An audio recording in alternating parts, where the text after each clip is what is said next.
50,000 টাকা নিয়ে বেরোচ্ছি, পানি না, বাড়ি থেকে আরো 2 লাখ টাকা নিয়ে আসবো প্রয়োজনে। টাকা, ঠিক আছে, টাকা কার জন্য করছি? স্বাধীন দেশের জন্য টাকা ইনকাম করছি।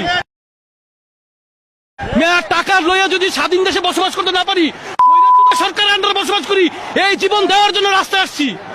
আমি বাইশে থাকার জন্য জন্ম হয়েছে না, বাচ্চা ছাড়া স্বাধীন করে গেছে, আমরা কেন পালাবো? ওই রক্তই তো আমাদের শরীরে মিয়া।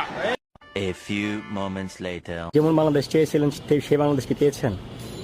না, যেমন বাংলাদেশ চেয়েছি এমন বাংলাদেশ আমি বলবো যে না, এমন বাংলাদেশ আমি পাই নাই। সবাই সুবিধা মতো সবাই উপদেষ্টা বানায় নিল, সবাই মতো করে সুবিধা করে নিল, সবাই দলবাজি করে নিল, টেন্ডারবাজি করে নিল, সবাই দল গঠন করলো। আজকে দল গঠন করছে, এখন আর জুলাই যোদ্ধাদের বিচারের কোনো খবর নাই। এখন এক পাইছে জুলাই সনদ দিকে আমরা বসে বসে আঙ্গুল চুরবো ভাই। এখন কোটা আন্দোলনের কাহিনী শেষ, এখন আপনাদের দল বাণিজ্য শুরু হয়েছে। এইগুলো মানুষ কিন্তু বুঝে ফেলছে ভাই।